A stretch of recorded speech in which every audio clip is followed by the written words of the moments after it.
Hi everybody. Bonjour à tous. Nous sommes le lundi 5 janvier 2026 et notre cher ami le colonel Larry Wilkerson est avec nous. Bon retour parmi nous, Larry. Welcome back, Larry. Ravi d'être avec toi, Nima.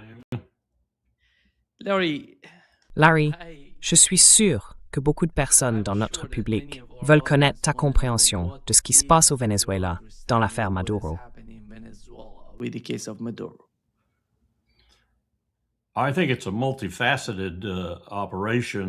Je pense qu'il s'agit d'une opération à multiples facettes, à la fois tactique et opérationnelle, qui s'est déroulée remarquablement bien.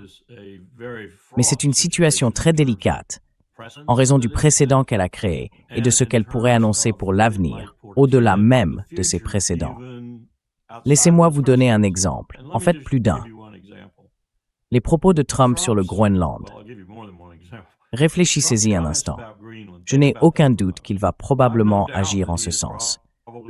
Quelle est la place du Groenland pour l'Empire, comme Taïwan l'est pour la Chine? Et où se trouve la plus grande menace? Quelle est la raison la plus forte de faire ce que Trump dit vouloir faire avec le Groenland, c'est-à-dire occuper Taïwan? Il vient d'en établir le précédent.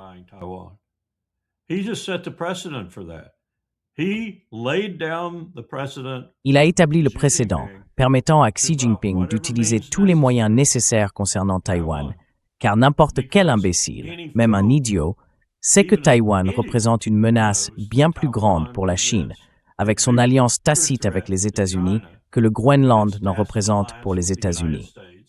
Il a donc posé ce principe pour Xi Jinping.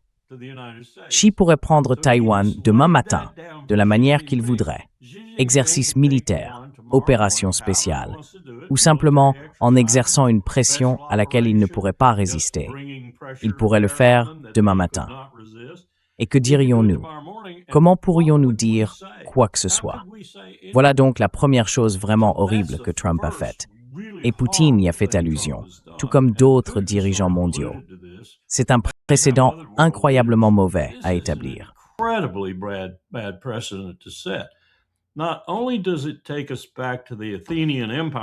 Non seulement cela nous ramène à l'Empire athénien, par exemple, où la justification pour tuer tout le monde à Milos était simplement « Nous pouvons le faire. Vous êtes faibles. Nous sommes forts. C'est la règle. » Eh bien, regardez où Athènes est allée avec cette règle. C'est essentiellement ce que nous disons, et il s'y accroche encore plus fermement en parlant du Groenland, du Mexique, de la Colombie. Ce qu'il fait est insensé. Nous ne faisons pas que détruire le soi-disant ordre fondé sur des règles. Nous le remplaçons par le chaos, un chaos déterminé par celui qui possède la plus grande armée, la plus grande incompétence stratégique dans son utilisation et la volonté de tout faire. Voilà le précédent que nous avons établi. Nous avons détruit le droit international.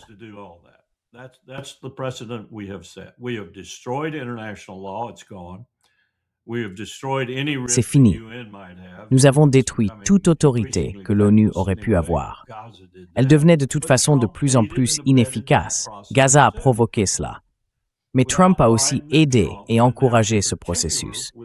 Sans Biden et Trump, et maintenant en particulier sans Trump et ce que nous faisons en ce moment, en bénissant cette prise de contrôle coloniale de Gaza et en parlant de déplacer des gens ailleurs. Je sais que tu as une idée à ce sujet, avec laquelle je ne suis pas forcément en désaccord, mais je ne suis pas d'accord avec la méthode employée. Tout cela détruit tout ce à quoi tant de gens tenaient. J'ai eu une conversation hier soir qui a presque fait pleurer Sample. Des gens qui connaissaient Eisenhower, des gens qui connaissaient Goodpaster, des gens qui connaissaient l'entourage de Truman. Pas Truman lui-même. Il n'y avait vraiment pas un mot aimable pour Harry Truman.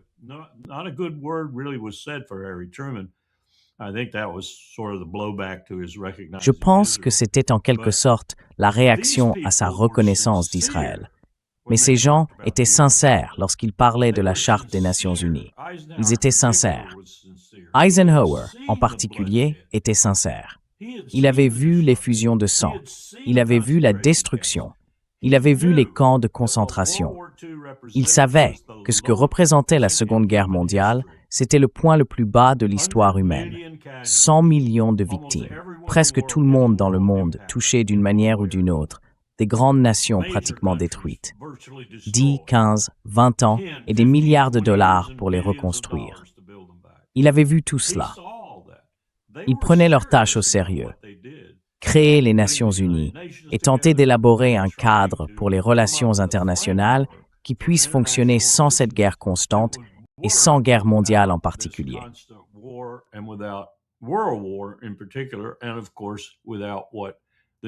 Et bien sûr, sans ce qu'avait apporté la nouvelle technologie, les armes nucléaires, ils étaient sérieux. Et nous avons convenu que ce sérieux avait disparu avec Bill Clinton et que chaque président de l'Empire depuis a fait de plus en plus pour détruire ce sentiment d'après-guerre et certainement cette structure internationale d'après-guerre. Et nous l'avons fait de manière pirate, comme des pirates. Nous l'avons fait avec cynisme. Nous l'avons fait au vu et au su du monde entier. Nous avons laissé tout le monde savoir ce que nous faisions et nous nous en fichons complètement. C'est un renversement aussi grossier de plus de 70 ans de succès relatif dans la gestion de la condition humaine sur cette planète que tout ce qu'on pourrait imaginer, à part une guerre nucléaire. Et Nima, nous nous dirigeons vers cela.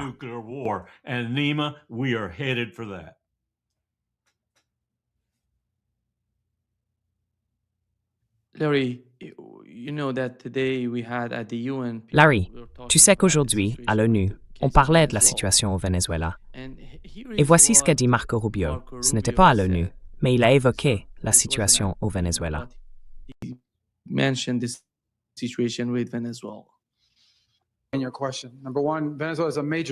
Premièrement, le Venezuela est une source majeure, et voici pourquoi. J'ai vu beaucoup de ces reportages et ce sont de faux reportages. Je vais vous dire pourquoi. Ils affirment que, d'une manière ou d'une autre, le Venezuela n'est pas impliqué dans le trafic de drogue parce que l'ONU dit qu'il ne l'est pas.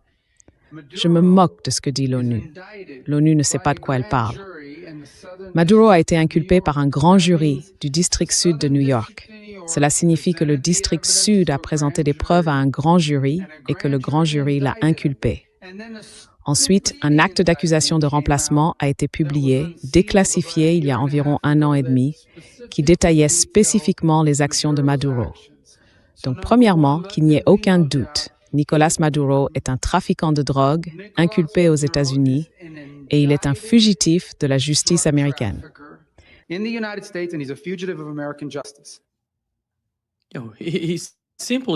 dit simplement que d'après la façon dont il en parle, il veut dire que si quelqu'un est inculpé, disons en Chine, par un grand jury, ils peuvent l'arrêter.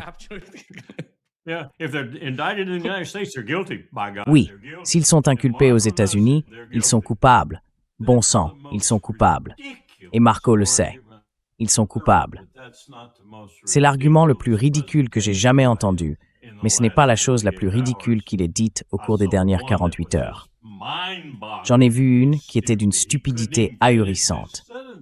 Il n'a même pas pu terminer une phrase avant de passer à une autre idée. Il trébuchait dans tous les sens. Il ne sait pas comment expliquer ce qui se passe. Et revenons un instant en arrière. L'une des raisons pour lesquelles il ne sait pas, c'est qu'il porte 2 casquettes.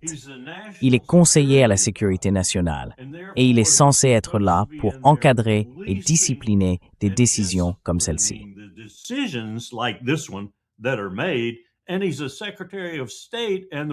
Et c'est lui le secrétaire d'État et le prétendu proconsul du Venezuela. J'ai dit que je ne voudrais pas être à sa place en ce moment.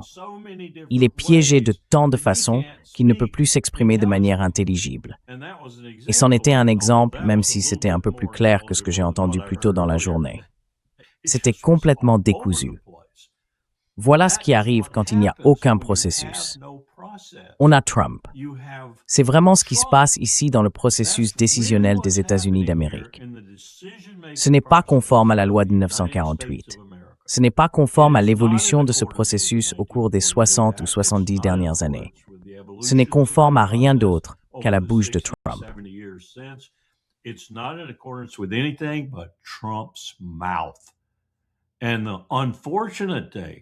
Et ce qui est regrettable, c'est que des gens comme Rubio, Hegseth, Noem, Bondi et Patel ne font que répéter ce que Trump leur dit de répéter, que ce soit à propos de l'affaire Epstein, qui devient maintenant incontrôlable pour Trump. Il faut considérer cela comme l'une des raisons pour lesquelles il a agi ainsi. L'une des raisons. Tout comme Bill Clinton a bombardé la Serbie pendant 78 jours pour détourner l'attention de l'affaire Monica Lewinsky. Trump fait cela en partie pour détourner les Américains, et en particulier les partisans du MAGA, de cette histoire d'Epstein, car il a des problèmes même avec eux à ce sujet. Et il s'en sert aussi pour rallier ces partisans du MAGA qui s'éloignent d'Israël afin de les détourner de cette question, de l'assassinat de Kirk et de tout le reste.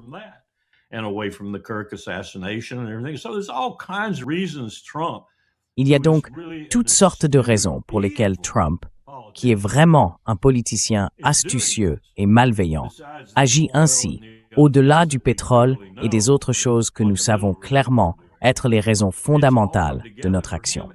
Tout s'est mis en place pour lui, et il a des courtisans qui approuvent tout ce qu'il fait, y compris un type qui joue à la fois le rôle de conseiller à la sécurité nationale et celui de la personne censée lui dire quand il fait vraiment n'importe quoi. Au lieu de cela, Rubio essaie, de manière incohérente d'ailleurs, de justifier ce qu'il a fait. Et Rubio sait très bien ce qu'il fait. Parmi toutes les personnes de l'administration, Marco Rubio est peut-être celui que je déteste le plus. Et c'est vrai, à cause de sa position sur Cuba, une île où il n'a jamais mis les pieds. J'y suis allé au moins 13 fois. Lui, jamais. Et il en parle tout le temps. Tais-toi, Marco.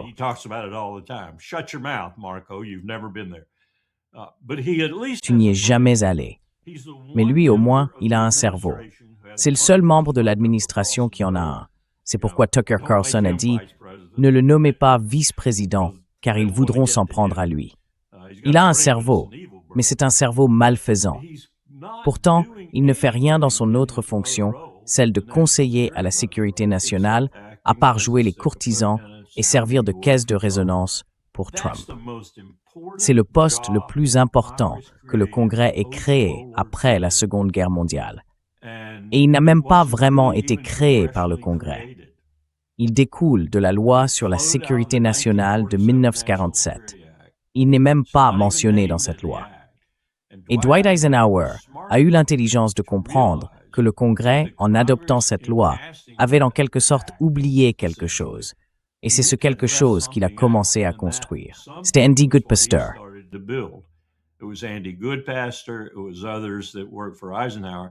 C'était d'autres qui travaillaient pour Eisenhower. Mais au moment où l'on arrive à Kennedy, puis au-delà de Kennedy, on a une personne à ce poste, non élue, non soumise à l'avis et au consentement du Sénat, ce qui rendait le Congrès un peu nerveux. Mais il s'est avéré que lorsqu'il s'agit d'un Brent Scowcroft, d'un bon conseiller à la sécurité nationale, c'est une véritable bénédiction pour le processus de prise de décision. Car il y a quelqu'un qui a les compétences et la confiance du président pour lui dire quand il est nu sous la pluie. Ronald Reagan le savait et en a eu 6, de sorte qu'aucun d'eux n'a jamais pu accumuler trop de pouvoir. Eh bien, Trump a fait encore mieux que Reagan. Il n'en a pas. Il a un secrétaire d'État qui se fait passer pour un organe de sécurité nationale. Le processus de prise de décision tout entier est donc un désastre.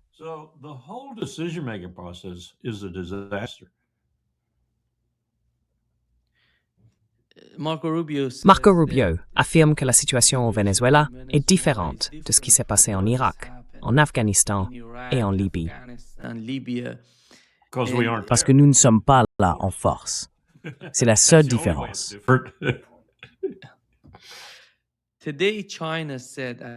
Aujourd'hui, la Chine a déclaré à l'ONU que les États-Unis répètent les crimes commis en Irak, en Libye et en Iran, en envahissant des États souverains, en alimentant l'instabilité et en dévastant les populations civiles.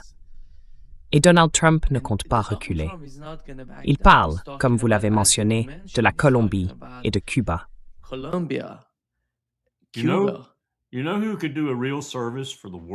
Tu sais qui pourrait vraiment rendre service au monde en ce moment? Elle ne le fera pas, mais j'aimerais qu'elle le fasse, parce qu'elle est d'une absence totale de scrupules. C'est la vice-présidente, désormais investie comme présidente. Elle devrait décrocher le téléphone et appeler Donald Trump. Sans aucun doute, il répondrait. Et elle devrait lui dire « Je suis la présidente dûment constituée, assermentée et constitutionnelle de la République Simón Bolívar du Venezuela, la République bolivarienne du Venezuela. Je suis la présidente. Pas Maduro. Vous l'avez mis en prison. Je suis la présidente. Ne me dites pas ce que je vais faire. » Puis raccrocher et voir ce qu'il fait.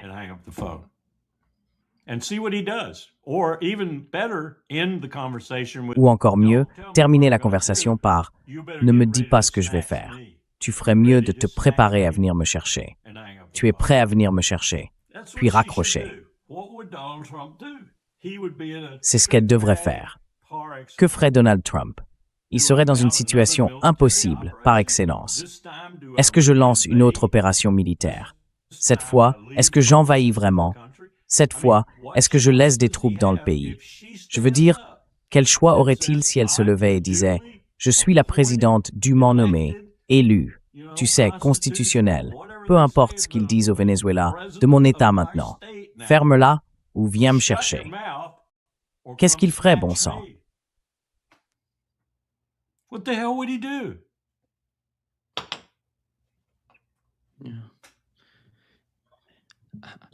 But Larry, the people in Latin Mais Larry, les gens d'Amérique latine, ils ne possèdent rien en ce moment. Il ne détient rien au Venezuela.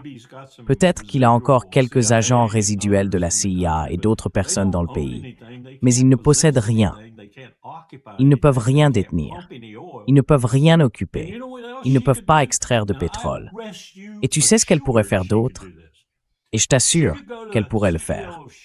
Elle pourrait aller voir le PDG de Chevron et lui dire « Maintenant, j'ai dit à ce salaud de Washington ce que je pense de lui et de ce qu'il a fait. Mais je suis prête à te laisser revenir, à condition que nous nous asseyions pour en discuter et convenir des termes, pour réhabiliter l'infrastructure de notre industrie pétrolière. Tu seras la première multinationale. Si tu veux que d'autres participent, nous y réfléchirons. Exxon, Royal Dutch Shell, qui que ce soit, nous les envisagerons.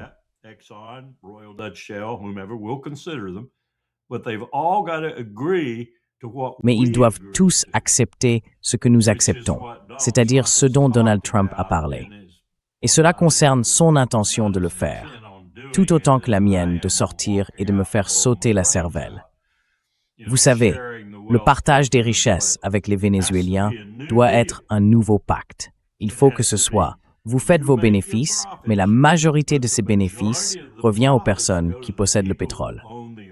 Et les personnes qui possèdent le pétrole ne sont pas les États-Unis d'Amérique. Ce sont les citoyens vénézuéliens. Ce sont eux qui possèdent le pétrole. Elle pourrait vraiment se faire une héroïne, à la fois auprès de son propre peuple et au sein de la communauté pétrolière mondiale. Parce que, laissez-moi vous dire, ces multinationales, si elles leur donnaient le cadre juridique pour faire ce que je viens de décrire grossièrement, elles la soutiendraient immédiatement, car elles se moquent complètement des capitales nationales.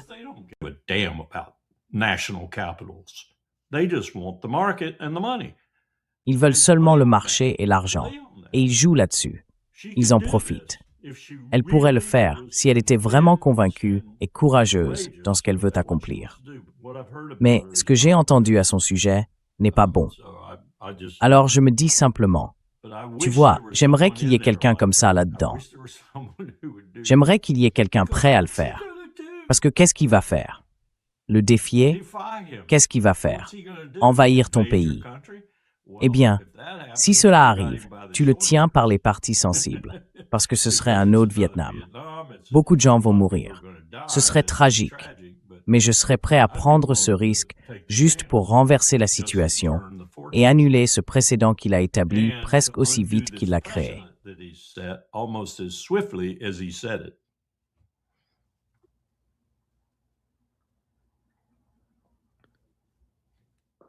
Larry, comment as-tu trouvé la réaction de la Russie et de la Chine?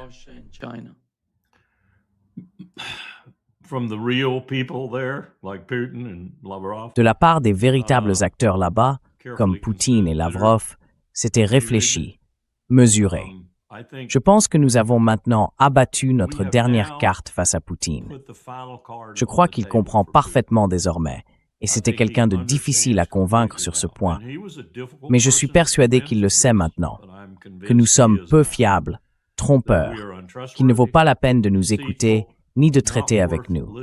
Cela ne veut pas dire qu'il ne va pas aller de l'avant, et si nous l'acceptons, bien sûr, imposer un accord à l'Ukraine. Mais ce sera entièrement à ses conditions, pas aux nôtres.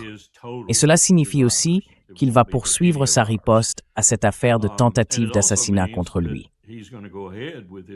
Nous avons eu quelques débats dans le groupe avec lequel je parle souvent. Ira-t-il au-delà de l'Ukraine ou restera-t-il à l'intérieur de l'Ukraine?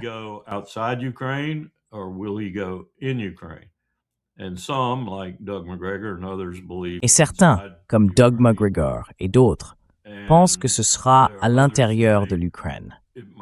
D'autres ne sont pas de cet avis. Cela pourrait être l'Angleterre, la Pologne ou un autre pays, simplement pour qu'ils puissent démontrer que l'OTAN est désormais considérée comme l'ennemi. J'étais plutôt convaincu par ceux qui soutenaient que cela pourrait se passer en Ukraine, car voici ce qu'ils disaient. Une multitude d'Oreshniks, en plus des 40 à 50 agents de la CIA et du MI6 présents dans le pays, les éliminer tous. Cela paraît très logique, et cela ne dépasse pas les frontières de l'Ukraine. Ainsi, Poutine obtiendrait sa revanche, si l'on peut dire, et il la prendrait sur la bonne cible, surtout si le MI6 est effectivement sur place, car j'entends de plus en plus dire que le MI6 était vraiment au cœur de cette affaire.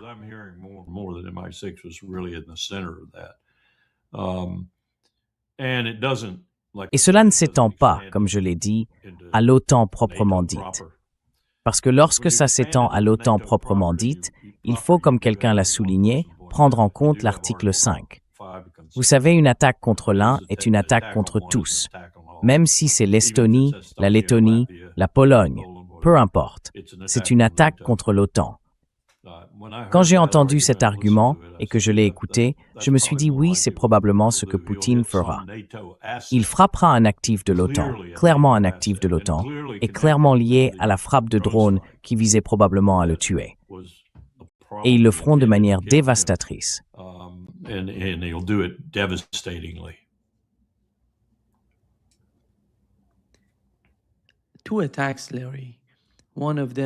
Deux attaques, Larry. L'une d'elles contre l'Iran. Avant l'attaque contre l'Iran, il y a eu une attaque contre des bombardiers nucléaires russes, le même type de stratégie. Et avec l'attaque contre le Venezuela, nous avons eu l'attaque contre la résidence de Poutine, puis celle contre le Venezuela. Penses-tu qu'avec le temps, les Russes commenceraient à se demander qui est derrière tout cela? Qui dirige tout cela? Est-ce Donald Trump? Who's managing all of this? Is it Donald Trump? Yeah, it's a good question. Oui, c'est une bonne question. C'est une bonne question, mais difficile à répondre. Il existe toutes sortes de possibilités. La plus convaincante est sans doute l'idée que les personnes qui possèdent les banques, qui détiennent l'argent, essayent de déterminer où elles vont déplacer leurs intérêts, leurs drapeaux, et ainsi de suite. Un peu comme les transferts de richesses à l'époque où Wellington combattait à Waterloo. Quand la rumeur disait que les Alliés avaient perdu, ils déplaçaient leur argent. Et quand la nouvelle du triomphe est arrivée, ils l'avaient déjà transféré dans l'autre sens. C'est à peu près ainsi que ces gens opéraient. Aujourd'hui, ils sont bien plus sophistiqués et ils agissent dans l'ombre de tous les grands pays. Ils ne sont pas seulement dans l'Empire, ils sont partout. C'est un argument assez solide. En fin de compte, tout se résume à des gens qui contrôlent l'avant-volta.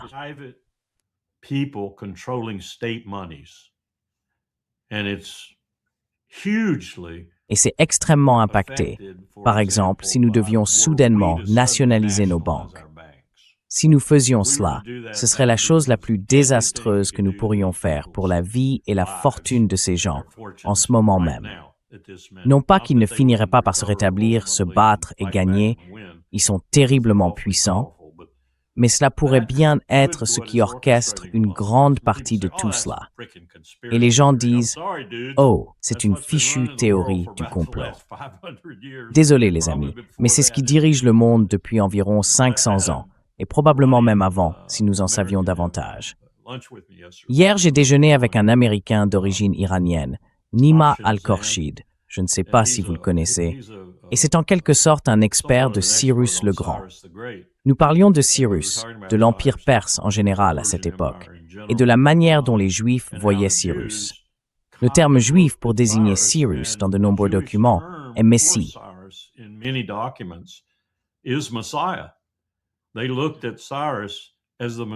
Ils considéraient Cyrus comme le Messie parce qu'il était si bienveillant envers eux, si attentif à leur égard et si tolérant à leur endroit. Et nous en sommes venus à parler de la manière dont on pourrait reproduire cela aujourd'hui. Eh bien, nous ne l'avons pas aujourd'hui. Ce que nous avons, c'est l'autre versant. Dans l'histoire, il existe en réalité cette dichotomie entre, si l'on veut, pour employer des termes que tout le monde comprend aujourd'hui, le Christ et l'Antéchrist. Et ce Christ et cet Antéchrist, ce Messie et cet anti-Messie, si l'on veut, se trouvent tous deux au sein de la population juive.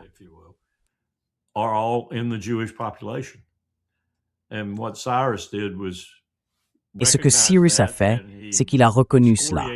Et il a violemment critiqué un camp tout en aidant l'autre. Ce que nous avons aujourd'hui, c'est le même phénomène. Et personne ne fait rien d'autre qu'aider le côté le plus sombre.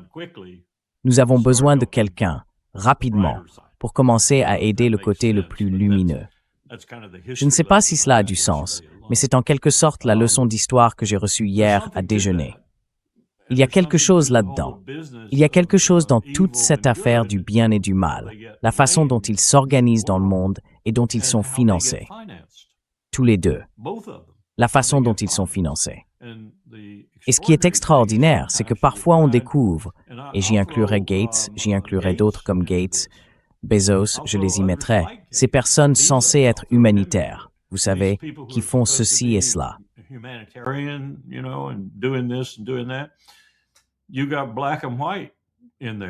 Il y a du noir et du blanc là-dedans. Parce que certaines des choses qu'ils font, comme vendre des produits pharmaceutiques à l'Afrique à prix réduit alors qu'ils sont périmés depuis des années, en tirer une fortune et appeler cela une action humanitaire, relèvent de l'autre côté. Ils sont du côté obscur. Ils ne sont pas du bon côté, mais ils veulent être perçus comme tels. Et tout cela pour dire, qui diable sait vraiment qui tire les ficelles derrière le rideau? Mais il y a quelque chose. Les Turcs avaient raison lorsqu'ils ont inventé le terme « état profond ». Il y a quelque chose de profond. Et en ce moment, cette profondeur est malfaisante. Il faut y apporter un peu de lumière. Nous avons besoin d'un Cyrus. Nous avons besoin de quelqu'un comme Cyrus le Grand, d'un Messie. Nous avons besoin de quelqu'un qui voit les ténèbres gagner du terrain et qui apporte la lumière. Ce n'est pas Donald Trump. Si vous examinez certains travaux de Charlie Kirk, oui, le TP Turning Point. Oui, si vous regardez un peu cela. Turning Point USA, Larry. Oui, Turning Point USA, oui. Si tu regardes certains de leurs premiers débats et quelques-unes de ses interventions personnelles, il est un peu sur cette voie. Et il est admirable quand il est sur cette voie, comme Tucker Carlson par exemple aujourd'hui, quand il parle du christianisme. Je veux dire, Tucker a dit des choses qui m'étaient autrefois anathèmes, et Kirk aussi, des choses terribles à mon avis. Mais certaines des choses qu'ils ont dites récemment, certaines des choses que Charlie Kirk disait, et c'est en partie pourquoi il a été tué, je pense, pas seulement à cause de la question d'Israël, mais aussi parce qu'il remettait en question sa propre conception initiale du monde. Et je pense que Tucker fait la même chose.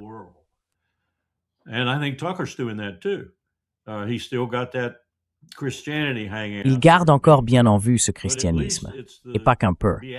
Mais au moins c'est le christianisme des béatitudes, celui du sermon sur la montagne, plutôt que le feu et le soufre d'un Franklin Graham, par exemple.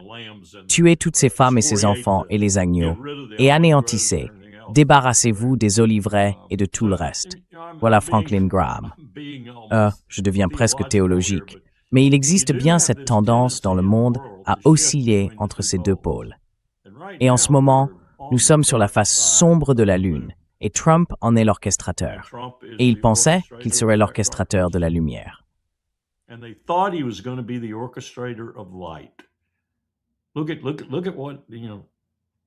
Regardez ce que l'un de nos membres de l'Eisenhower Media Network m'a envoyé. Ces messages à Tulsi Gabbard au sujet de l'intervention, des guerres d'intervention, des guerres de choix, et ainsi de suite. Et la réponse de Tulsi. La réponse de Tulsi sortait tout droit de mon manuel, tout droit du sien. Regardez Tulsi aujourd'hui. Farouchement opposé à l'interventionnisme, farouchement opposé à refaire les mêmes choses que nous venons de faire au Venezuela, et que Trump suggère que nous pourrions faire au Groenland et, Dieu sait, à qui d'autre. Et à l'Iran, aux côtés de l'homme le plus sournois et le plus malfaisant de la planète, Bibi Netanyahou. Et Tulsi reste simplement là, sans bouger. Allez comprendre.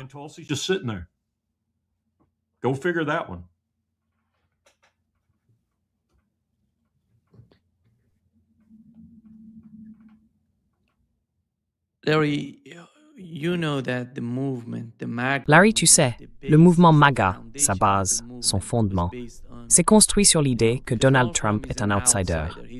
Il ne fait pas partie de l'État profond. Il s'y oppose. Mais avec le temps, avec Trump 2.0, est-ce que lui et son administration ne deviennent pas un instrument entre les mains de ceux que tu appelles les banquiers, ceux qui détiennent le pouvoir en coulisses et tirent les ficelles?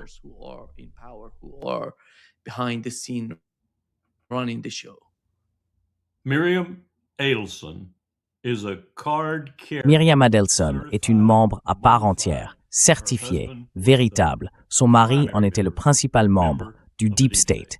Je n'ai aucun doute là-dessus. Miriam Adelson en fait partie. Alors, tu m'as demandé à propos de Donald Trump. Il est tellement dans sa poche qu'il ne voit plus rien. Et on pourrait en citer d'autres aussi. On pourrait parler de Peter Thiel, d'Elon Musk, de Robert Mercer, de Charles Koch. Je veux dire, nous pourrions tous les deux en nommer une demi-douzaine sans même y réfléchir. Ce sont des gens qui croient que le monde leur appartient, que leurs milliards, et dans le cas de Musk, désormais des billions, les rendent différents, les rendent dignes d'être préservés, de voir leur sang protégé. Leurs gènes devraient être mis sur glace et conservés pour des siècles et des siècles.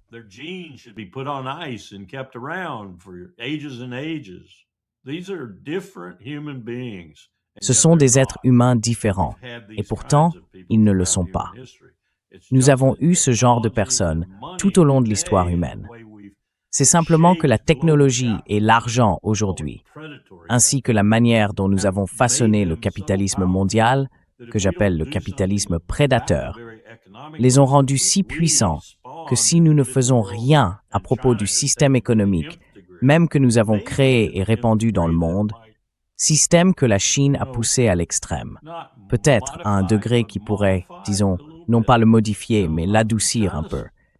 Eh bien, le capitalisme chinois n'est pas aussi prédateur que le nôtre, ou celui de la Grande-Bretagne, de l'Allemagne ou de la France. Il n'est prédateur que dans le sens où il est typiquement impérial. Quand le pouvoir grandit, on développe alors son armée, ses armes nucléaires, et ainsi de suite.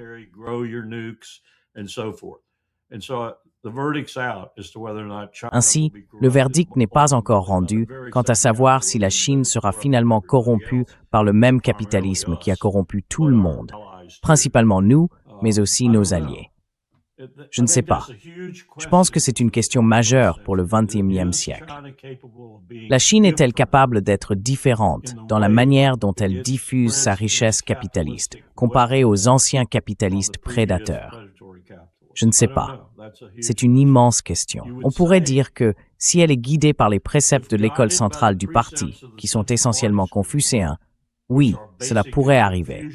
Il pourrait adoucir le capitalisme, peut-être même le faire évoluer vers une nouvelle étape. Je ne sais pas, mais il va falloir que cela se produise, sinon nous allons tous nous détruire.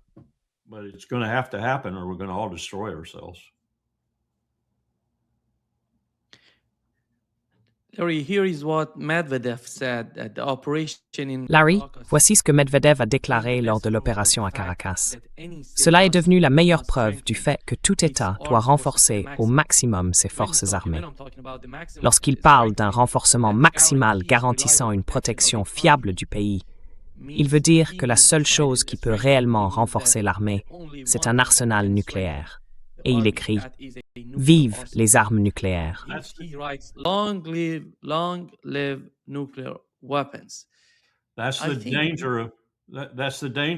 C'est là tout le danger de ce genre de précédent. Je ne pense pas une seconde que les dirigeants mondiaux vont se précipiter pour développer des armes nucléaires. Premièrement, elles coûtent trop cher. Et deuxièmement, elles sont bien trop dangereuses. Mais c'est exactement le genre de conséquences que produisent les précédents établis par Trump. Le précédent qu'il faudrait établir, c'est que le monde regarde les États-Unis et les rejette autant que possible à ce stade. Et cela deviendra de plus en plus possible à mesure que nous nous effondrerons sous cette pression économique.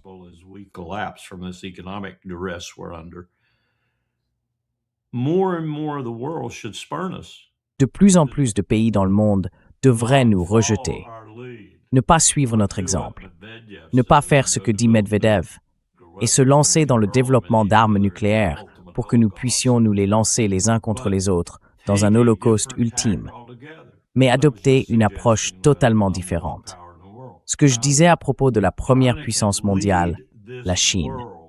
La Chine peut diriger ce monde, si elle s'en donne vraiment les moyens, pour le sortir du chaos dans lequel il se trouve. Un chaos que fondamentalement nous avons contribué à créer. Je ne sais pas si elle le fera, et cela m'effraie quand j'y pense, car ce que fait Xi Jinping correspond à ce que disait Medvedev. Il construit davantage d'armes nucléaires. Il veut au moins égaler l'un des grands, la Russie et les États-Unis.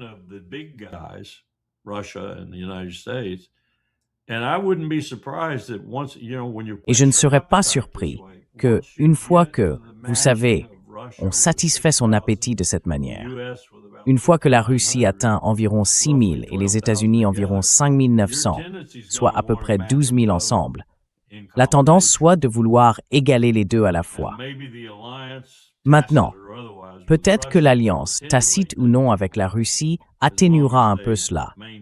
Tant qu'ils maintiennent des relations amicales, il ne cherchera pas à nous égaler tous les deux. Mais ce serait mon hypothèse, la plus cynique, qu'à terme, l'armée deviendra si influente en Chine qu'ils essayeront non seulement d'égaler la Russie, mais la Russie et nous réunis. Et ils ont les moyens de le faire.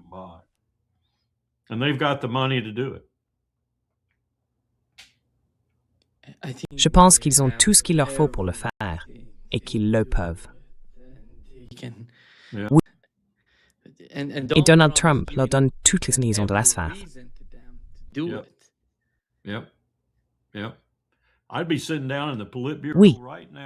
Oui, je serais assis au Politburo en ce moment, avec Xi Jinping aux commandes, et je dirais, devons-nous le faire? Devons-nous dire la même chose? Que tout le monde note ce qu'a dit Donald Trump. Devons-nous dire la même chose à propos de Taïwan?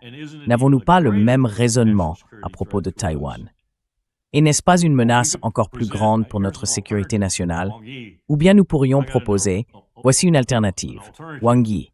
J'ai une alternative, Monsieur Xi Jinping. Et si nous faisions ceci, nous disons, si vous ne rompez pas votre alliance avec les États-Unis, alors nous agirons. Parce que ce qui fait réellement de Taïwan une menace pour la sécurité nationale de la Chine, c'est son alliance avec les États-Unis. Ce serait une alternative.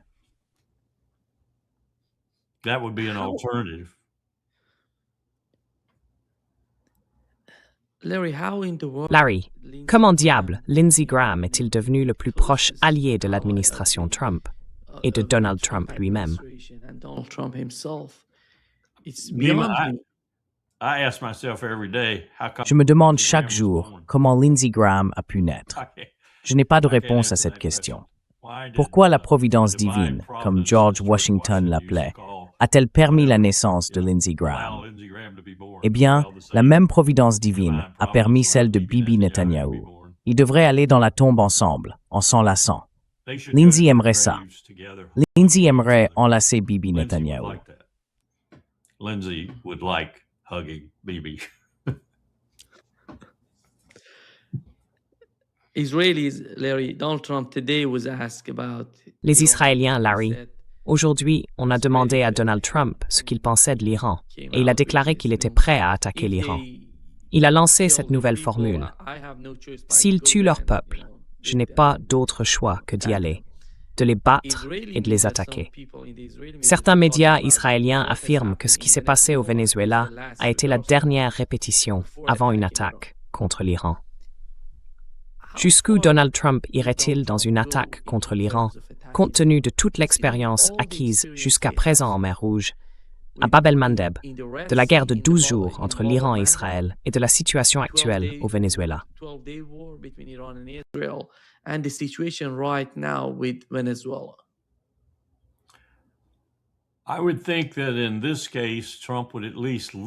Je penserais que dans ce cas, Trump écouterait au moins le président des chefs d'état-major interarmés, le commandant unifié de cette région et d'autres experts militaires, au moins les écouter. Voilà ce qui m'inquiète, Nima. Rien ne stimule autant l'appétit militaire que le succès, même un tout petit, minuscule succès, si l'on y réfléchit bien. Cela me dérange parce qu'il pourrait en venir à dire « Oh oui, nous pouvons le faire. Vous voulez aider Bibi? Nous pouvons le faire.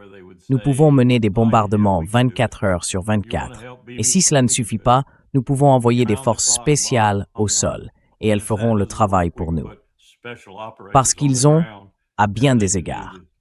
Et cet exercice au Venezuela l'a amplifié à 100%, pris le contrôle de l'armée, ses opérateurs spéciaux et le commandement des opérations spéciales.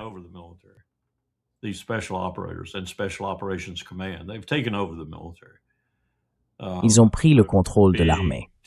Ce matin, il y a eu une grande discussion avec un type qui a dit « N'était-ce pas l'opération la plus belle que vous ayez jamais vue de votre vie? Ne parlons pas de la politique de tout ça. C'était simplement une si belle opération. C'était si bien fait, si opportun, si bien préparé, répété. Le renseignement était tout simplement exquis. » J'ai dit « Écoute-toi, qu'est-ce que tu fais? Tu es en train de faire l'éloge de la criminalité. Tu fais l'éloge de la violation du droit international. Tu fais l'éloge de la destruction du système mis en place après la Seconde Guerre mondiale. Tu fais l'éloge de personnes spécialement formées pour tuer, simplement parce qu'elles ont fait exactement cela, d'une manière qui crée tous les précédents dont je viens de parler. C'est ce que tu fais. Je me fiche complètement de leurs compétences.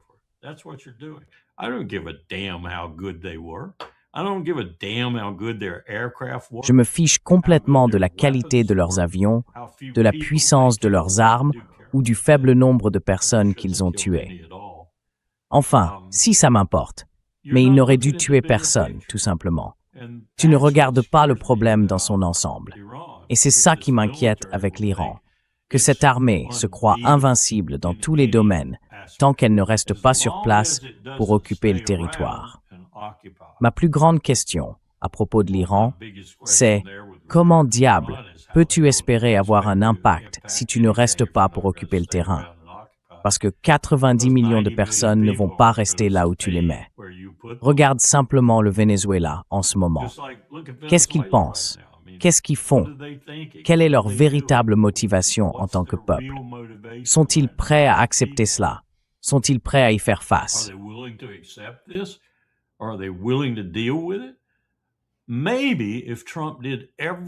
Peut-être que si Trump faisait tout ce qu'il avait dit qu'il allait faire, et qu'il le faisait rapidement, efficacement, et que l'argent commençait à affluer dans les caisses du Venezuela, ainsi que dans les siennes, croyez-moi, il en tirerait un bénéfice personnel si cela fonctionnait.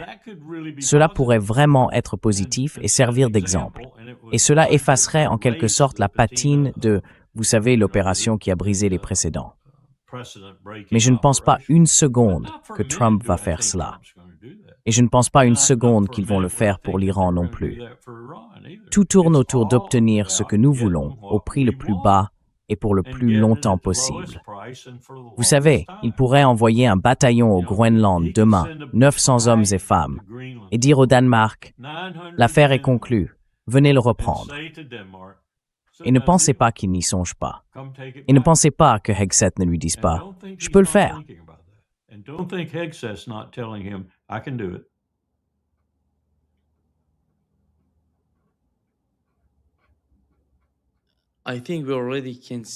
Je pense que nous pouvons déjà voir le résultat de ce qui s'est passé au Venezuela, car ils estiment que l'opération a été un grand succès. Ils en sont très fiers. Aujourd'hui, Donald Trump a déclaré « Regardez la Russie, regardez ce qu'ils font en Ukraine. C'est ridicule. Ils ne peuvent rien faire. Regardez ce que nous avons fait au Venezuela. »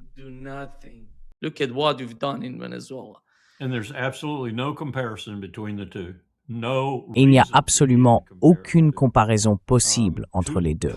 Aucune raison même de les comparer. Deux opérations totalement différentes, deux capacités totalement différentes, et une situation qui reste périlleuse, malgré ces différences. Non seulement le danger international du précédent que nous avons créé, mais aussi le danger au Venezuela si quelqu'un refuse d'accepter la situation à l'intérieur du pays. Pas seulement le vice-président, mais d'autres aussi. Et que va-t-on faire?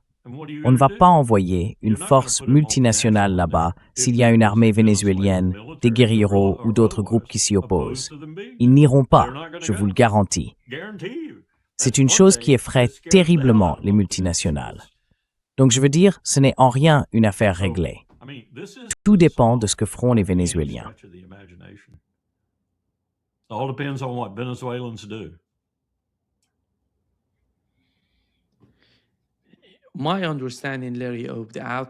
D'après ce que je comprends, Larry, des conséquences de ce qui se passe au Venezuela, par exemple pour le Brésil, c'est que le Brésil dirait « Nous n'avons pas d'autre choix que de nous rallier aux BRICS et au Sud global. Car sans de meilleures relations avec le Sud global, ils peuvent faire ce qu'ils veulent de nous ici, en Amérique du Sud. » Après tout, Donald Trump ne s'intéresse pas à entretenir de meilleures relations avec le Brésil, Larry. Non. Peut-être que s'il faisait revenir Bolsonaro, il le ferait. Mais ce n'est pas le choix de Donald Trump. Je dirais qu'il est possible que nous ne voyions jamais Bolsonaro revenir au pouvoir. Ce sera impossible. Et il doit comprendre la réalité de ces pays. On ne peut pas simplement arriver et tout changer parce que Marco Rubio, eh bien, je ne sais pas, son père est né à Cuba. Alors, il pense tout comprendre, ce qui n'est pas le cas d'ailleurs. Il n'a jamais mis les pieds à Cuba, mais il pense tout comprendre. Et aujourd'hui, il parlait des experts. Il a dit qu'ils ne comprennent rien quand il s'agit de l'Amérique latine. Parce que son père vient d'Amérique latine. C'est pour ça qu'il pense tout comprendre. Et ce n'est même pas comparable à ce qui s'est passé en Libye, en Syrie, en Iran, en Irak ou en Afghanistan.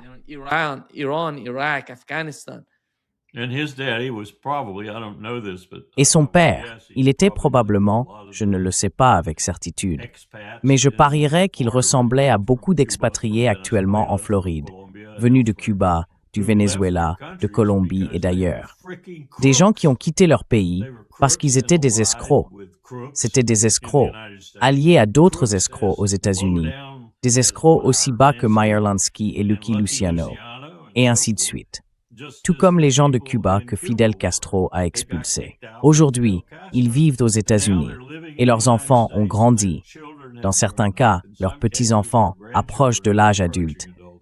Et ils veulent récupérer ce pays. Ils veulent retrouver ce qu'ils ont perdu. Ils étaient essentiellement les riches oppresseurs, si l'on veut, dans leur propre pays. Et nous leur avons offert un refuge parce qu'ils étaient coordonnés avec nous et travaillaient avec nous comme nous le faisons toujours. Nous travaillons avec les 5%.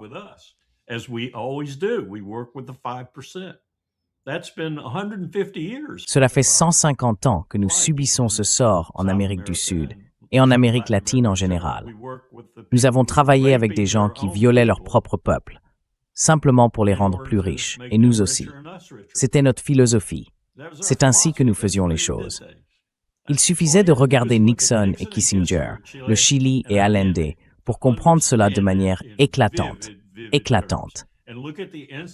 Et regardez l'installation de Pinochet, par exemple, pour comprendre ce que nous voulions, ce que Henry Kissinger savait que nous voulions, ce dont nous avions besoin, ce que nous devions faire pour maintenir cette relation. Nous nous fichions qu'ils remplissent un stade de football d'innocents civils et qu'ils les abattent tous à la mitrailleuse sur la ligne des 50 yards. Cela nous convenait. Et ceux qui l'ont fait étaient nos collègues et alliés dans ces pays.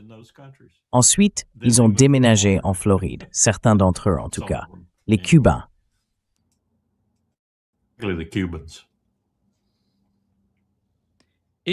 Larry, l'Europe est-elle morte? Nous n'avons rien entendu. Aucune condamnation de la part des Européens concernant le Venezuela dans le cas de l'attaque.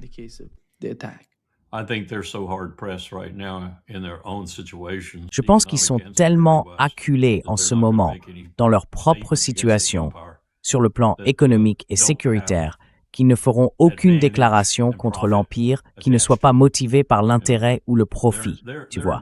Ils sont dans une situation très, très difficile. Je pense qu'ils sont en danger existentiel, en particulier Macron, Starmer et Merz, l'Allemagne et leur pays. Ils sont en difficulté, en réelle difficulté. Ils ne savent pas quelle direction prendre. Ils ne savent pas comment s'en sortir. Et surtout, dans le cas de Starmer, ils se couvrent en adoptant des lois draconiennes qui renversent des siècles et des siècles de liberté et de droit, en partie au nom de la lutte contre l'antisémitisme et en partie simplement au nom de « tu ne dis pas ça dans ma rue ». Je suis content que ma femme ne visite pas Londres en ce moment. Elle serait absolument bouleversée par ce qui arrive à son endroit préféré sur la planète.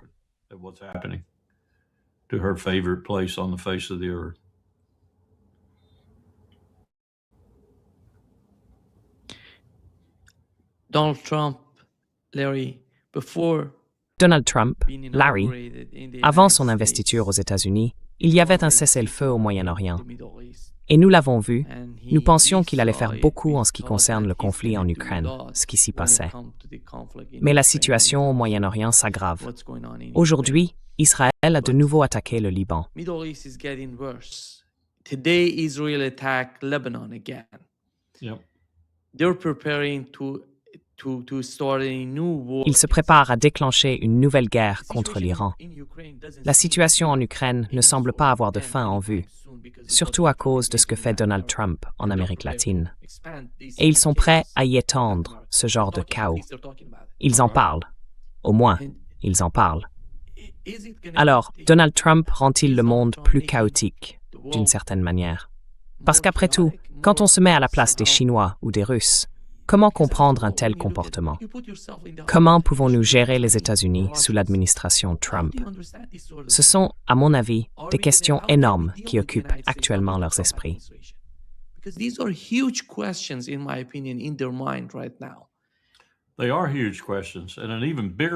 Ce sont des questions énormes. Et une encore plus grande est, cela va-t-il continuer? Peut-être à un rythme plus lent, mais cela va-t-il continuer à l'avenir, même avec un nouveau président, même avec une nouvelle direction à Washington? Je pense que la réponse est oui, cela continuera. Ce sera peut-être un peu mieux dissimulé, mais cela va continuer, car notre péril est imminent. Le danger est déjà sur nous. Nous avons détruit notre économie et nous l'avons détruite, principalement en créant cette dette énorme qui pèse sur tout en ce moment. Nous ne pourrons pas payer 2000 milliards de dollars d'intérêts annuels. Ce sera déjà difficile de ne pas en payer 1000 milliards.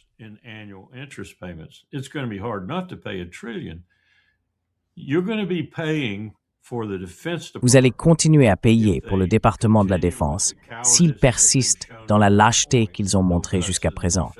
Aucune réduction dans le budget de la Défense. Nous avons $1 trillion en paiement d'intérêts sur la dette. $1 trillion. Il ne reste plus d'argent fédéral. Voilà pourquoi Johnson et d'autres essayent de détruire les programmes sociaux. Ils essayent de supprimer tous les programmes qui retirent de l'argent du budget fédéral au profit du peuple américain. Et on peut parler du Minnesota toute la journée, comme ils le font maintenant. Oh, c'est tellement corrompu. Il y a tellement de gens qui profitent de Medicare et de Medicaid. Nous devons supprimer ces programmes. Voilà ce qu'ils disent. Et bien sûr, privatisons la médecine et l'administration des anciens combattants.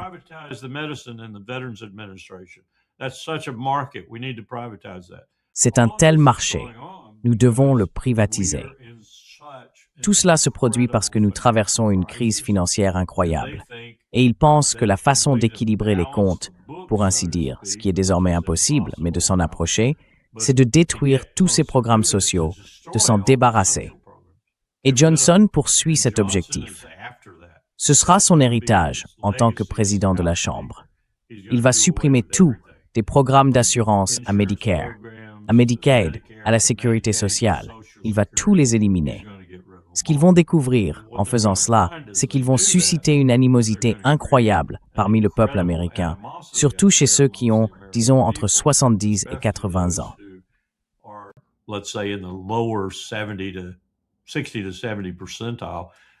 60 à 70 % en matière de richesse. Qu'est-ce que cela va signifier? Une fichue révolution dans ce pays, probablement. Peut-être que ce serait sain pour nous si cela arrivait. Mais ce serait sanglant comme pas possible, je vous le garantis, car nous l'avons déjà prouvé entre 1860 et 1865. C'est un désastre. Je ne m'attends pas à ce que la situation s'améliore. Je m'attends à ce qu'elle empire beaucoup. Trump ou pas Trump. Maintenant, Trump a aggravé le danger international et l'isolement des États-Unis, car au bout du compte, c'est ce que nous allons devenir, une puissance isolée. Parler d'isolationnisme, c'est une chose, mais nous allons être forcés de devenir une puissance isolée, parce que 90% du monde va nous détester. 60% le font déjà.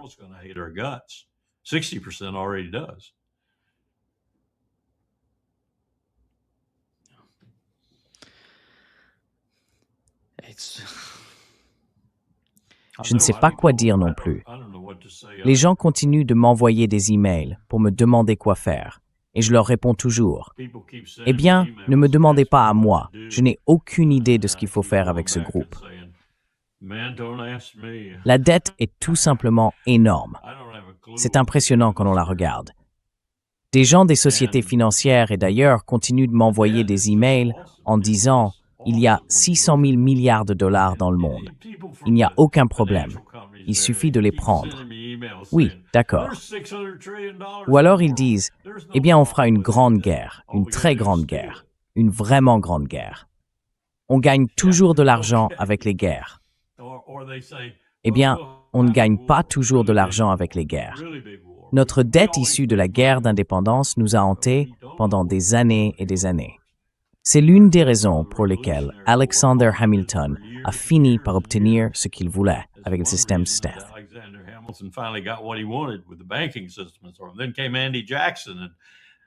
Puis vint Andy Jackson. Les guerres rapportent de l'argent quand on est placé comme nous l'étions en 1890. En 1890, nous étions le remplaçant de l'Empire britannique. Presque tout le monde qui y regardait de près le savait, même les Britanniques, et ils en avaient peur. Mais la Première Guerre mondiale et la Seconde Guerre mondiale, en réalité la même guerre, simplement deux chapitres différents, ont été menés pour restaurer l'Empire britannique à bien des égards. Menés pour le restaurer, et elles l'ont brisé. Et pendant la Première Guerre mondiale, du moins, cela les a brisés, tandis que nos banques encaissaient. Aujourd'hui, les gens disent, eh bien, si nous avions juste une autre guerre comme celle-là, nous retrouverions notre richesse. Oui, bien sûr. Nous ne sommes plus dans la même situation, mes amis. Nous sommes dans une position très différente. Wethnasem word to a fourth.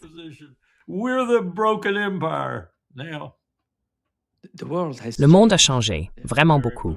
Le monde a changé vraiment beaucoup. Et cela devrait être reconnu.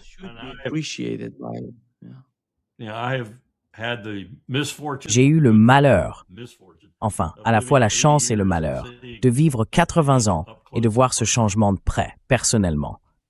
Mes enfants, les autres, ils ne... Enfin, je ne devrais pas dire ça. Ils comprennent, mais ils comprennent d'une manière presque mélancolique.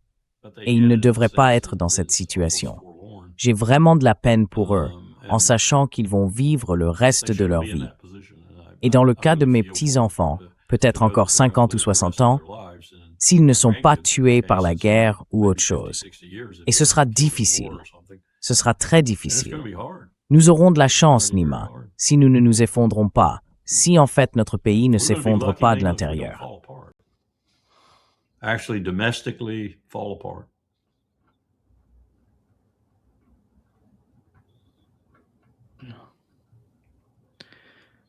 Et Matthew, tu es small. Tu es bienvenu au Brésil. Comment fait-on pour revenir? Tu vas rester là-bas encore combien de temps?